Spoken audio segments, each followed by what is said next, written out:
Ninguém conhece seu corpo e sua mente melhor do que você. Da mesma forma, você é a pessoa que tem mais a perder, caso não dedique a seu corpo e sua mente o cuidado que merecem. Pense nisso. Toda vez que decidir adiar, mais uma vez, uma mudança na sua vida que você sabe que é necessária e urgente.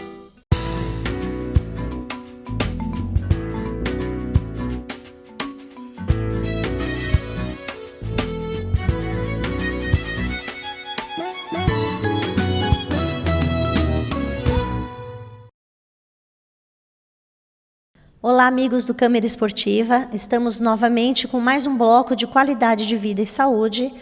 Vamos falar hoje sobre drogas. Existem drogas lícitas, drogas ilícitas. E para esclarecer esse assunto, está aqui ao meu lado a Patrícia Zia. Ela é psicóloga, atuante há 8 anos, é coordenadora do grupo Amor Exigente, que é um grupo que busca qualidade de vida para familiares e dependentes químicos. Tudo bem, Patrícia? Tudo bem, muito obrigada pelo convite. Tudo ótimo. Pois é, um assunto tão sério, né, Patrícia? Infelizmente, e diariamente, né, a gente vê nos jornais, vê nos meios de comunicação, tantas desgraças, né, acontecendo em função de drogas, mortes, acidentes, né, e independente de faixa etária, independente de sexo. Então, acho que vale a pena você, como é uma especialista nesse assunto, esclarecer para os nossos telespectadores o que são drogas, quais os principais efeitos, né? Vamos começar pela definição. O que são drogas? Drogas são todas as substâncias utilizadas que acabam ocasionando no indivíduo alterações nas percepções sensoriais, no estado de consciência, no estado emocional e acaba promovendo algumas alterações biológicas. Então, todas essas substâncias que causam essas alterações são caracterizadas como drogas. Nós sabemos que tem drogas lícitas e ilícitas, né? Drogas proibidas, não proibidas. Quais os principais tipos de drogas? Então, as drogas lícitas são aquelas que são utilizadas de maneira autorizadas, vamos colocar assim, pelas instituições governamentais. A gente pode dar aí de exemplo algumas medicações que são vendidas nas farmácias, o álcool e o tabaco. Então, essas seriam as drogas lícitas. As drogas ilícitas são aquelas que fazem com que a pessoa obtenha essas substâncias de maneira irregular, né? De maneira com que a pessoa acabe burlando aí algumas leis. E essas drogas, elas são as mais comuns que se fala, a maconha, a cocaína, o crack, haxixe, LSD, êxtase, que são as balinhas que os jovens chamam, né? Carinhosamente as balinhas. E é incrível como vem crescendo o número de tipos, né, de drogas. Né? A gente ouvia falar muito em maconha, cocaína, crack é recente, né? E hoje em dia você vê nessas baladas aí que a juventude fala, essas famosas balinhas, parece que a cada momento aparece uma droga diferente, acho que são misturas de drogas, né? Por aí. Eles vão criando alguns artifícios para seduzir mesmo o jovem, né? Agora tem uma droga que parece que é mais barata do que o êxtase, que é o MD, que promove aí um efeito acima de 24 horas, que é uma droga bastante perigosa porque acaba ocasionando aí problemas cardíacos ou cerebrais. Mas de qualquer maneira, as drogas elas são divididas em 3 categorias, né? As drogas depressoras, que são as que diminuem o funcionamento cerebral. Seriam drogas como os inalantes, álcool, elas acabam diminuindo o funcionamento cerebral e dando aquela baixada no humor, que são as drogas depressoras. As drogas que aumentam, né, a capacidade da pessoa da atividade mental, que seriam os estimulantes. O café é uma droga estimulante, existem várias drogas estimulantes, como também o tabaco. Então, essas drogas elas ativam o funcionamento do cérebro, permitindo que a pessoa fique um pouco mais acelerada. E as drogas que são de efeito, que alteram a percepção, que são as alucinógenas. alucinógenas, que aí é onde entra a maconha, a ayahuasca, o LSD, o êxtase, são essas drogas que permitem a alteração na percepção, onde cria ilusões, cria fantasias. A cocaína, no caso, ela entra nas drogas estimulantes, que foi citada anteriormente, que promove uma maior excitação.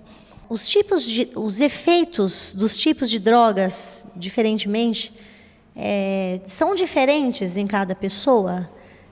Por exemplo, uma pessoa que fuma maconha tem um efeito diferente de uma outra que fuma maconha na mesma quantidade? Isso depende da quantidade? Todo tipo de droga, independente, você citou no caso a maconha, né? Mas quando a pessoa faz uso de determinada substância, vai depender da quantidade desse uso, do momento em que a pessoa está fazendo o uso e, principalmente, a pureza dessa substância. As características biológicas também influenciam quanto aos efeitos que a pessoa vai ter. Então, quando a pessoa tem uma tolerância ao álcool, por exemplo, ela vai demorar um pouco mais para ter o efeito da embriaguez do que as pessoas que não possuem essa tolerância ao álcool.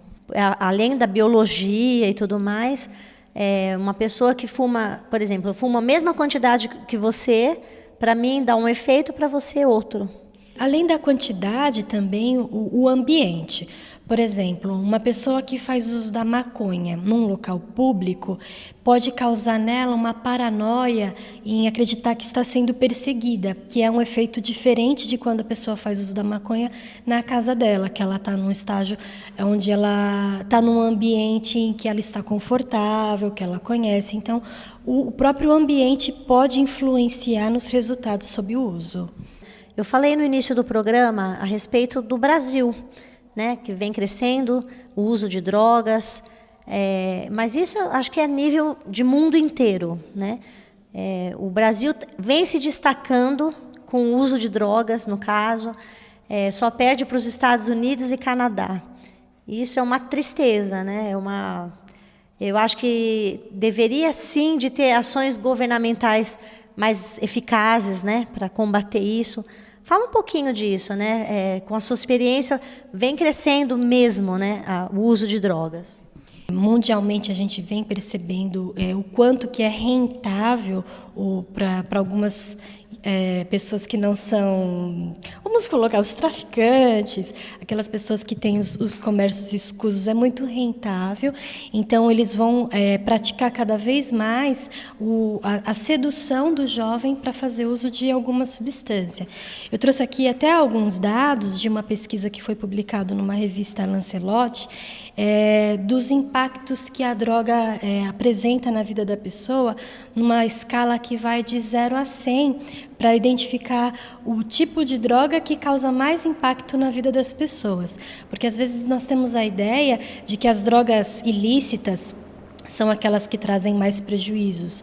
Mas, de maneira geral, por essa estatística, é possível observar que as drogas lícitas também trazem grandes impactos na questão da saúde pública, nas questões emocionais, dentro do contexto familiar. Então, nesse dado, por exemplo, numa escala que vai de 0 a 100, os danos causados pelos usuários de álcool ele atinge o percentual de 72, que é bem maior do que a heroína, que vem em segundo lugar com 55.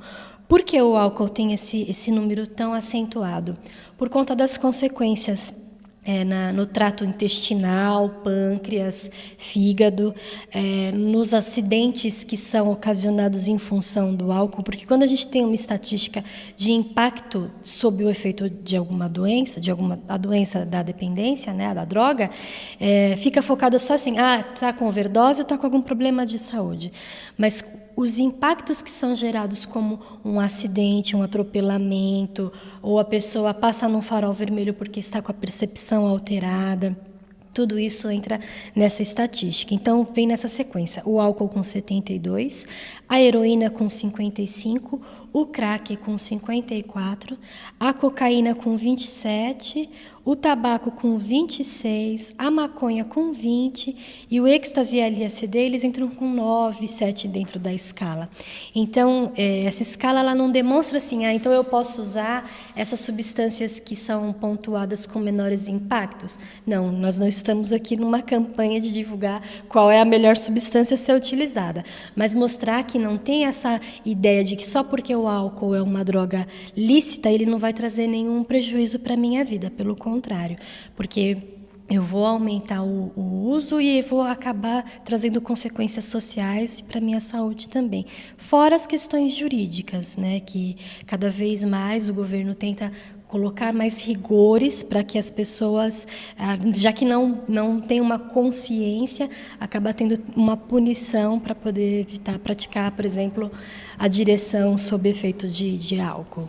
Patrícia, você dividiu as drogas em grupos, vamos dizer, né? Drogas estimulantes, drogas depressoras e alucinógenas.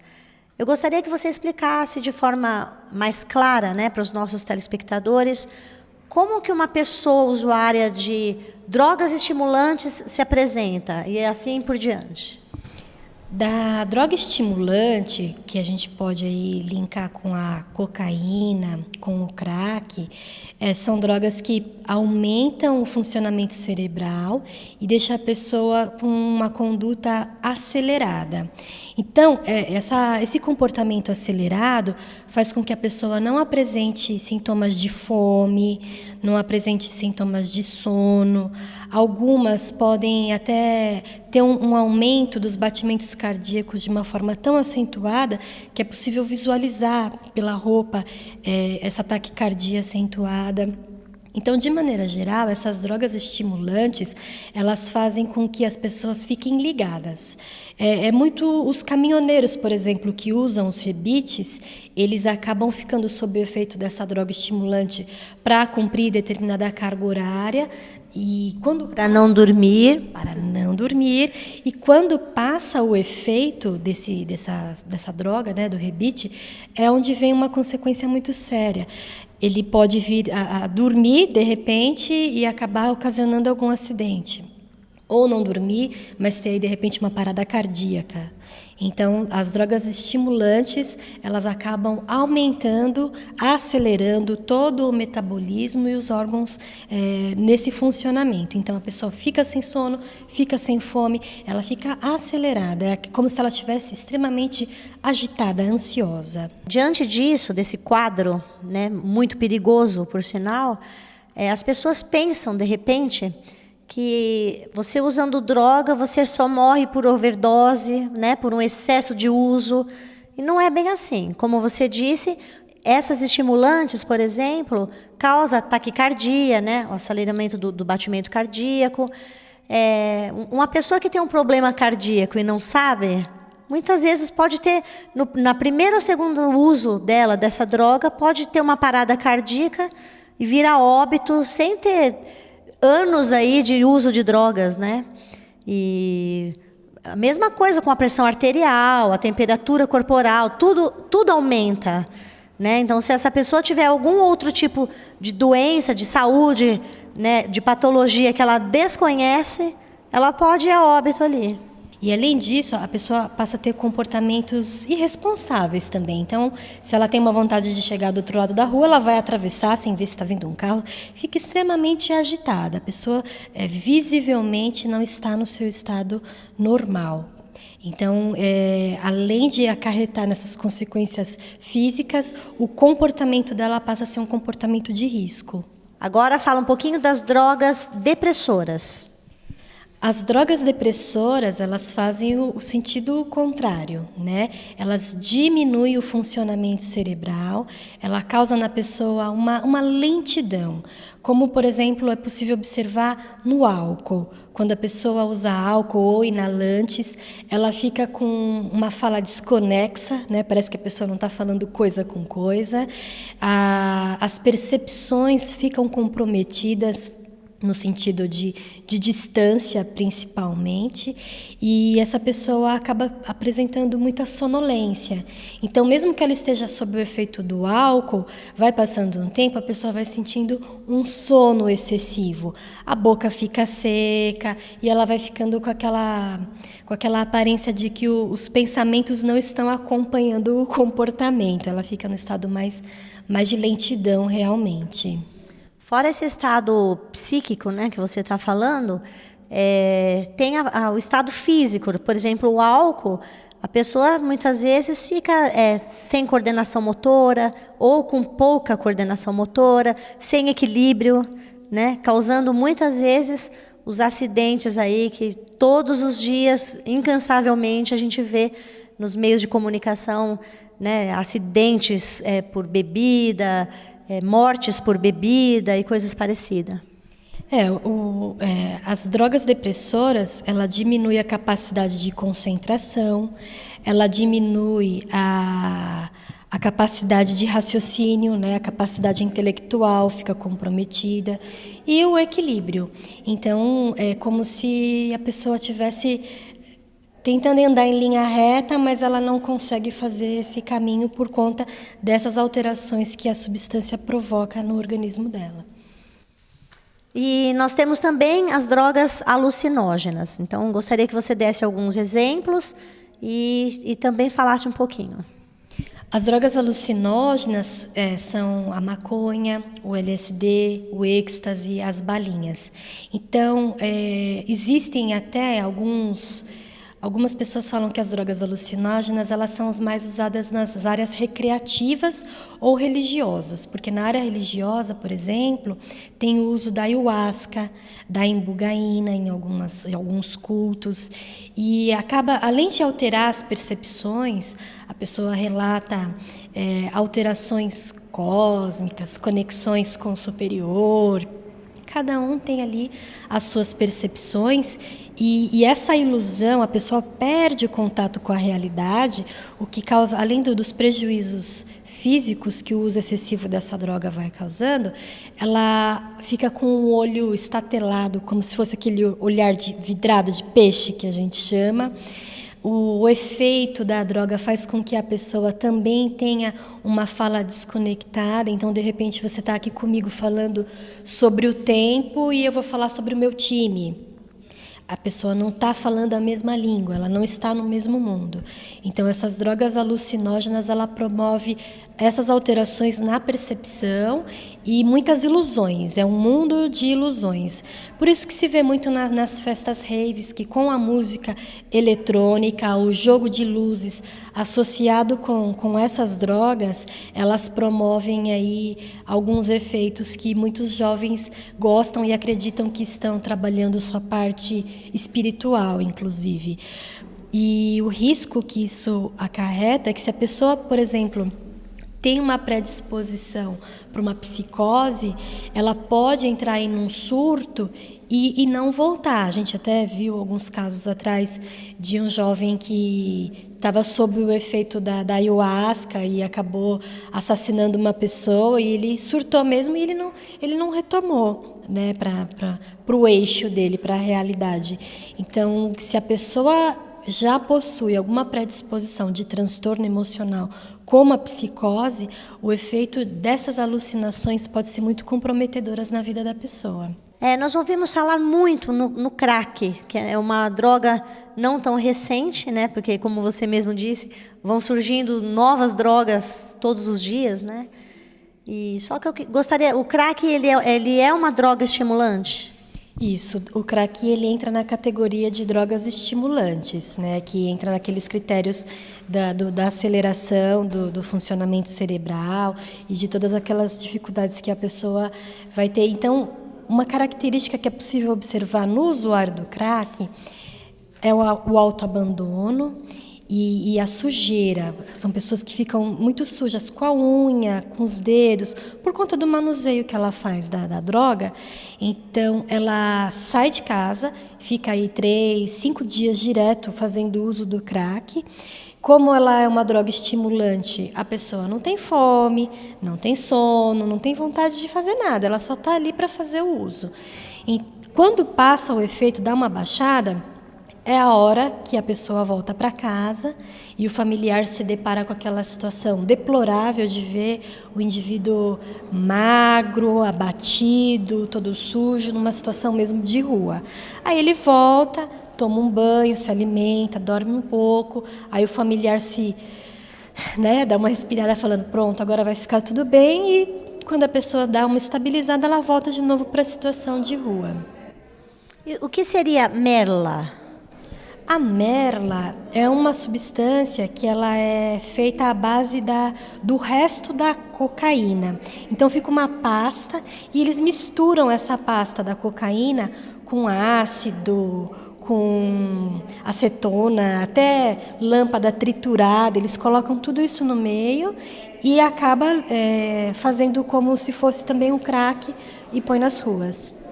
Tem muitas drogas, Patrícia, que a gente pensa que são drogas novas, surgiu uma nova droga, e no fundo é isso que você está falando, são drogas misturadas, né? Solventes, com pedra, com pó, e surge um novo nome, né? Mas, na realidade, são drogas misturadas e é a forma de usar também, em pasta, em pó, né? Injetável.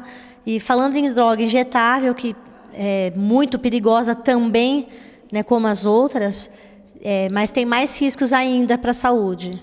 É igual uma medicação, você tomar um comprimido ou ir no hospital e tomar uma medicação injetável para uma enxaqueca, por exemplo.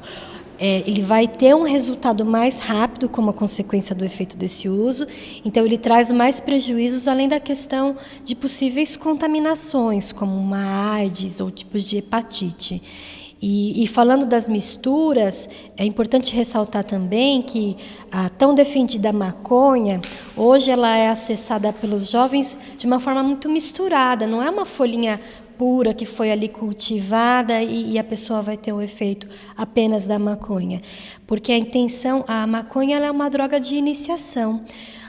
A pessoa que começa a fazer uso de alguma substância, ela não vai começar pelo crack, porque ela vê a pessoa do crack numa situação de rua, de abandono, o nóia, que eles chamam. Então, a droga de iniciação é a maconha.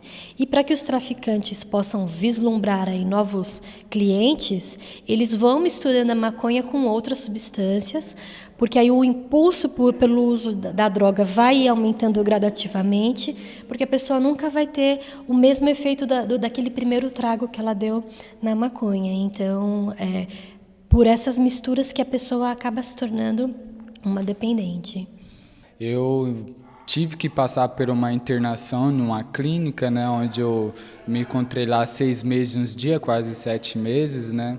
Eu não quis ajuda, né, a minha família, como uma estrutura, né, eles puderam me tirar das drogas da rua, né, eles tiveram que ter uma força maior, né, e ter me colocado dentro de uma clínica, né? E lá dentro que eu fui poder ver o tamanho da ajuda que eles puderam me dar, né? Se não fosse tudo isso, você não conseguiria sozinho, né? Não, porque eu achava que eu ainda tinha o controle, né? E lá dentro, depois que um tempo eu fiquei sem usar, eu percebi que eu não estava mais usando a droga, né? Era a droga que estava me usando, né? Então eu já fiz um laço com a droga, né? Realmente eu me casei com a droga, né? E eu não estava tendo mais controle de nada, né? Era muitas noites fora, né? E hoje, graças a Deus, aí eu posso ter um trabalho, estou estudando, né? Tem livros, leituras, filmes, né, que são indicativos, que abordam esse assunto, né? E eu gostaria que você desse os seus contatos para que as pessoas que queiram saber mais, né, se esclarecer melhor, entrem em contato, até por indicação de leituras e filmes, que às vezes ajuda muito, né? Os filmes, eles promovem uma reflexão e até uma possibilidade da pessoa se identificar como uma doente, como uma dependente química, né? Tem um filme recente que é o Voo, que fala da questão do alcoolismo. Tem o Bicho de 7 Cabeças, que mostra os impactos que o uso da maconha causou no jovem, por falta também de conhecimento dos pais, né? Então tem vários filmes que relatam, tem bastante literatura voltada à recuperação, que pode ser acessado nos grupos de autoajuda, no NA, no AA, no Amor Exigente, mas nada é como você ir atrás da informação e apresentar a sua situação, a sua história, porque cada caso é um caso, cada situação tem uma demanda, tem uma abordagem, tem uma devolutiva.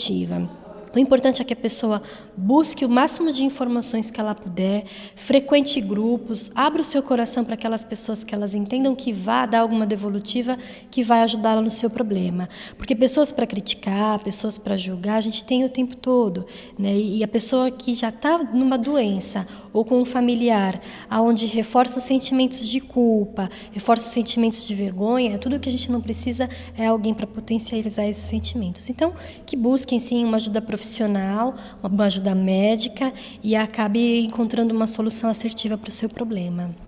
Pode dar os seus contatos, inclusive a Patrícia é coordenadora do Amor Exigente, né, do grupo Amor Exigente, e quem quiser saber mais, né, endereço, telefone.